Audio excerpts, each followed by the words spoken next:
One of the most memorable and spectacular events of World War II was D-Day, the Allied operation aimed at defeating the Germans, thus liberating Northwest Europe.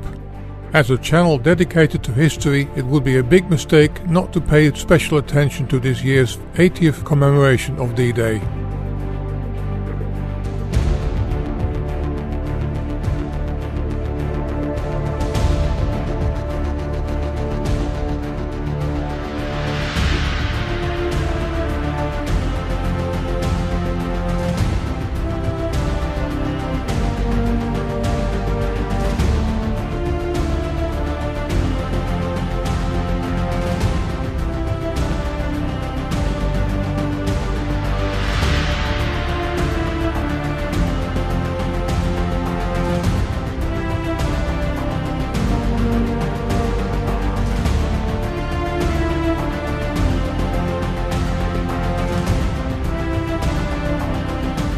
The invasion of Nazi-occupied France was codenamed Operation Overlord and took place on Tuesday the 6th of June 1944.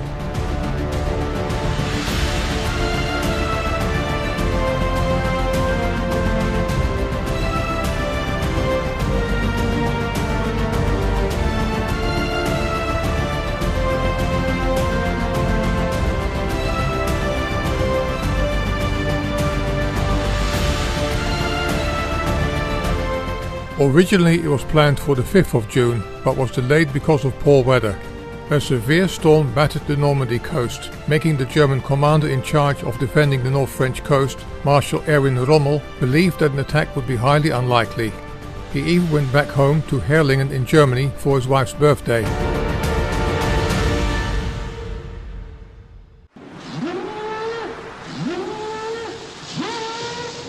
The Allied forces launched a combined naval, air and land assault in what was to become the largest seaborne invasion in history.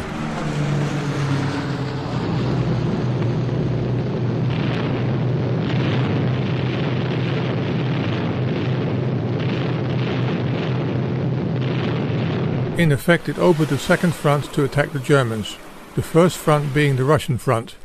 The aim was to weaken the Germans by forcing them to divide their defences over two fronts.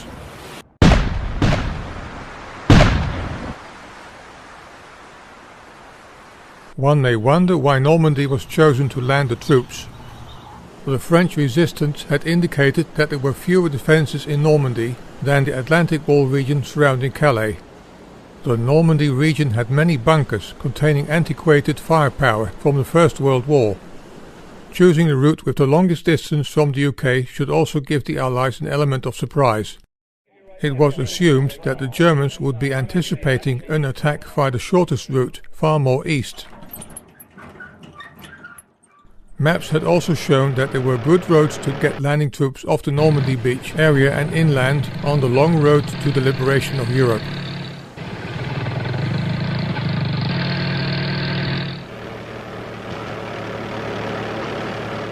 Preparations for the invasion already started about a year earlier in 1943.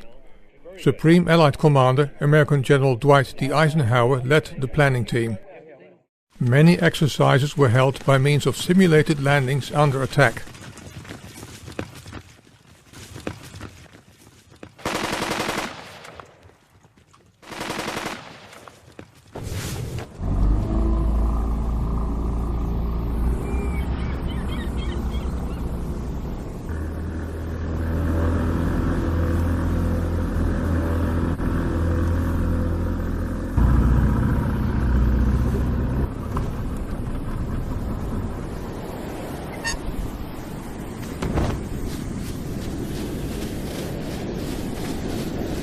Factories were transformed into war production facilities as the country changed to a war economy. Large-scale preparations were undertaken to construct the necessary numbers of ships, amphibious landing craft, tanks and aircraft. Stocks were expanded and old ships adapted. By December 1943 the plan was set. At the Tehran conference, involving the leaders of the Allied powers, US President Franklin D. Roosevelt, UK Prime Minister Winston Churchill and Soviet Premier Joseph Stalin, the plan was approved. In the last months of 1943 and the first months of 1944, thousands of American and Canadian soldiers crossed the Atlantic to participate in the greatest world conflict of the 20th century. The Lord is my shepherd, I shall not want. He makes me to lie down in green pastures. In the months leading up to the invasion, the Allies conducted a substantial military deception, codenamed Operation Bodyguard, to mislead the Germans as to the date and location of the main Allied landings. In the weeks preceding D-Day, there were massive troop transports in the UK towards the south coast. Roads were closed off and locals must have been aware that the preparations of the invasion were on its way. As early as May the 26th, the British Canadian forces were redirected from the assembly areas to 19 embarkation points. The Americans followed 4 days later on the 30th of May.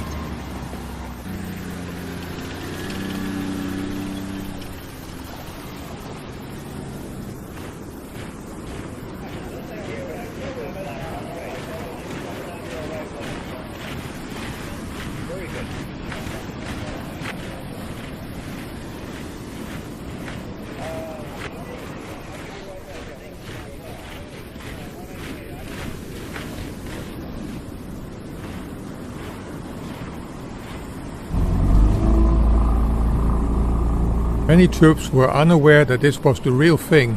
For all they knew, it might have been another training exercise. They waited for days on end until it dawned on them that the operation was about to begin, when announcements were made that this might be a good time to take the first seasickness pills. Moments later, the briefings commenced, explaining in detail to the troops what ordeal and challenges they were about to face. The first thing that sprang to mind to everybody involved was, will I come back alive? And if not, what will happen to my family? Teamwork wins wars. I mean teamwork among nations, services, and men. The invasion began shortly after midnight on the morning of June the 6th, with extensive aerial and naval bombardments.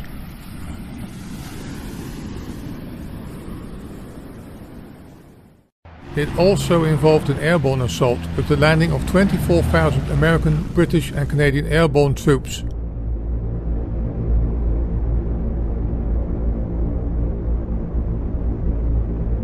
Get ready to jump! The Normandy area of attack stretched over a length of 80 kilometers and was divided in 5 zones named Utah, Omaha, Gold, Juno and Sword. Troops were transported by all kinds of naval vessels from ports all along the British south coast, as far away as from Falmouth in the west, Dartmouth, Weymouth, Poole, New Forest beaches like Leap Beach, Portsmouth and Shoreham, as well as various further away ports from the east coast. Nearly 7,000 naval vessels, including battleships, destroyers, minesweepers, escorts and assault craft took part. Utah and Omaha were assigned to the American 1st Army, respectively the 1st and 4th Infantry Division under the command of U.S. General Omar Bradley, deploying 73,000 troops. Gold and Sword were assigned to the British 2nd Army, respectively the 50th and 3rd Infantry Division, commanded by General Miles Dempsey, consisting of 62,000 troops. The beach in between Gold and Sword, Juno Beach, was attacked by the Canadian 3rd Infantry Division, deploying 21,000 troops.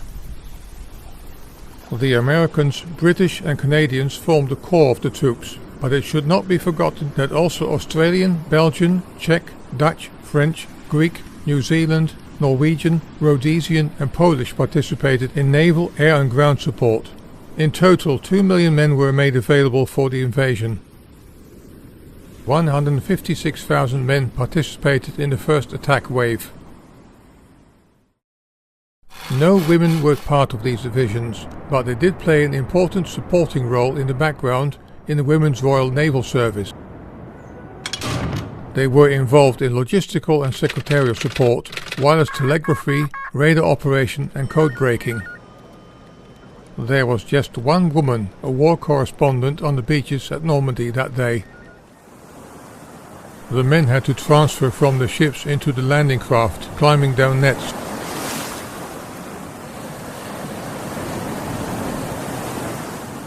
You should try to imagine what it was like to be involved in such a daring operation.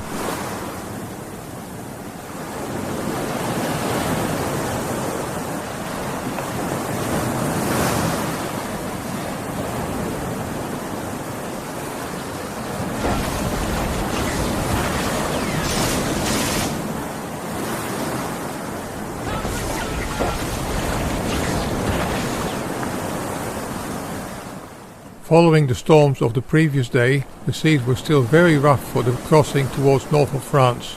If seasickness had not yet occurred during the crossing, it was a matter of catching up during the last leg of their journey.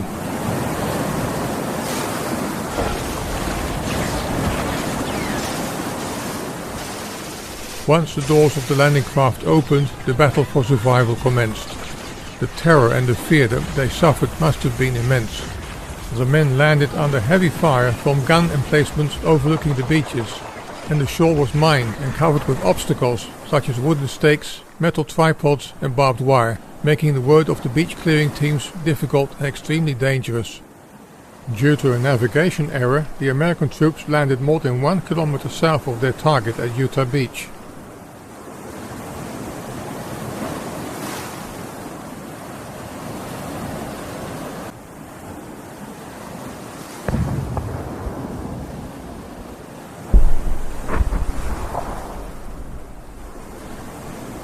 Conditions there were favorable as they landed at lightly defended sandy beaches and low dunes. After being informed of this situation, American President Roosevelt simply said, "We'll start the war from here." Casualties were heaviest at Omaha with its high cliffs. American rangers had great difficulty to capture the German battery on a 100-meter high cliff at Point du Hoc.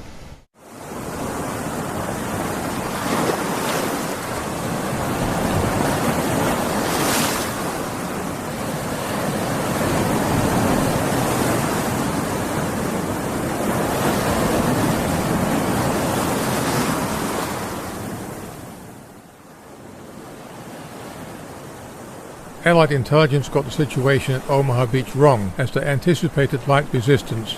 Instead, the landing troops met severe defenses by the elite German 352nd Infantry Division, who were ready and waiting at the cliff top overlooking the beach. Minutes after the first landings, nearly all officers and petty officers were killed, leaving the troops leaderless and thus in chaos. On D-Day, the American 1st Division suffered 2,400 fatal casualties and a similar number of wounded and missing, the highest losses in the entire operation. At Gold, Juno and Sword, several fortified towns were cleared in house-to-house fighting, and 2 major gun emplacements at Gold were disabled using specialized tanks. The British at Gold encountered less resistance, and the 50th Division managed to break through the German defenses, in particular by the deployment of tanks. There were only about 400 casualties.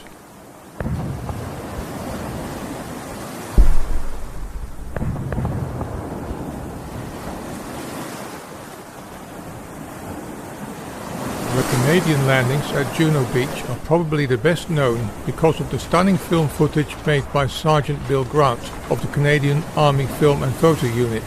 Here's that footage in splendid color.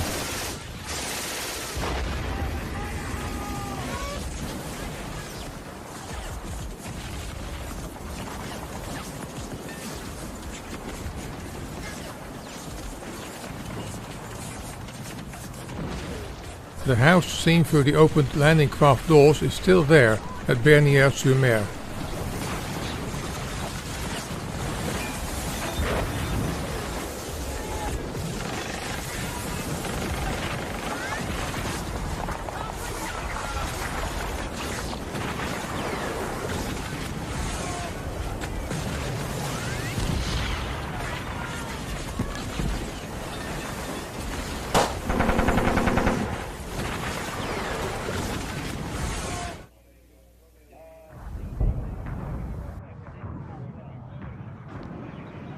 Other great footage shows captured German soldiers at the local railway station at Bernières-sur-Mer.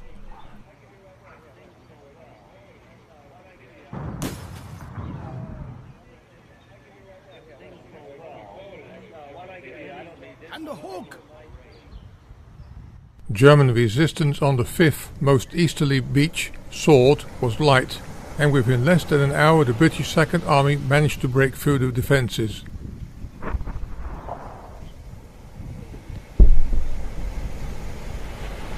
Shortly after, these troops managed to join up with the paratroopers who had captured the strategically important Pegasus Bridge south of Sword.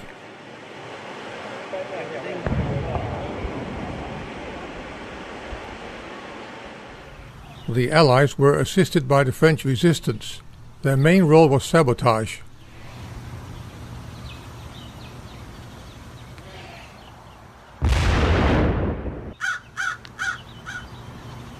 The evening before D-Day they had been alerted via a coded message on Radio London. Ici Lens. It were the first two lines from the Chanson d'automne poem by Paul Verlaine. Veuillez écouter tout d'abord quelques messages personnels. Les sanglots longs des violons de l'automne.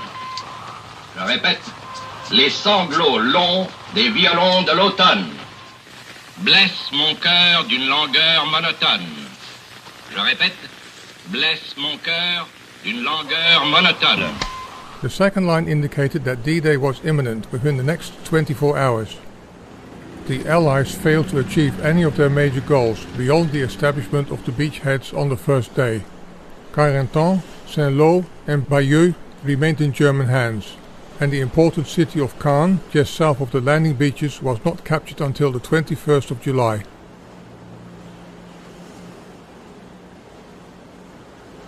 Only Juno and Gold beaches were linked on the first day. It took until the 12th of June before all 5 beachheads were connected. However, the operation did gain a foothold, which the Allies gradually managed to expand over the coming months.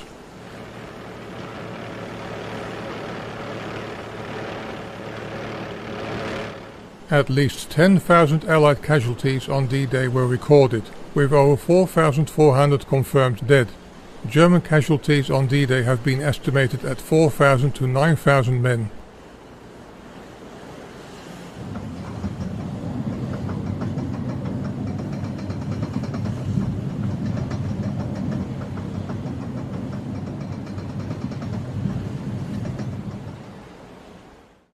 Due to the earlier Allied deception campaigns, the Germans for weeks continued to assume that there was going to be a second invasion in the English Channel. For that reason they did not move all their troops to Normandy, a very important mistake.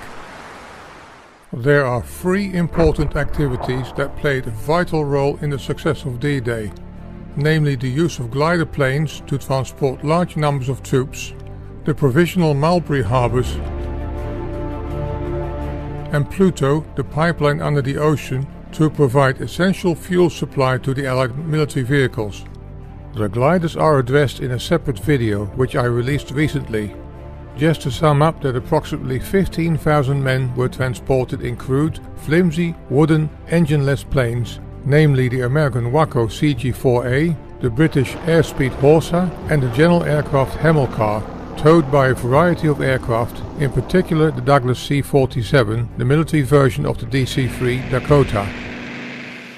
In view of the fact that all French harbours were still in enemy hands, a genius plan was worked out under the codename Mulberry to construct floating harbours that were connected by kilometre-long floating beachheads with the mainland. Each beachhead consisted of an array of floating pontoons connected by bridge elements, so-called whales. Till this day the remnants of the floating harbours can still be seen at Arromanches.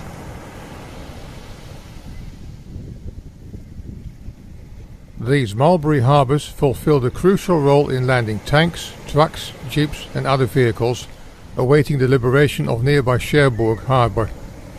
The third remarkable element of D-Day was Operation Pluto, short for Pipeline Under the Ocean. The Allies realized that sufficient fuel supplies for ships and vehicles would be a critical issue, knowing that supply ships were vulnerable to attack. Tens of kilometers of fuel pipes were produced, consisting of bendable 3-inch pipes. These pipes consisted of a lead core, steel wire reinforcement and a tar outer coating. The first pipeline, nicknamed Bambi, ran from Sandown on the Isle of Wight to Cherbourg. The second 45-kilometer long pipeline, nicknamed Dumbo, ran from Dungeness on the Kent coast to Boulogne. Other pipeline routes followed soon. In total 12 became operational. 6 huge floating drums were developed to lay the pipes. These drums were assigned with the designation HMS Conundrum 1 to 6. Each drum could hold 140 kilometers of pipe.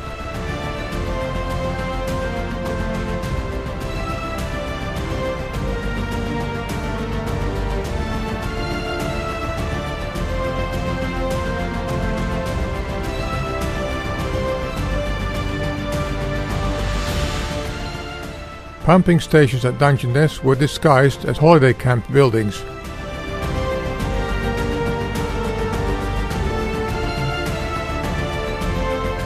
So far, part 1 of our documentary about D-Day.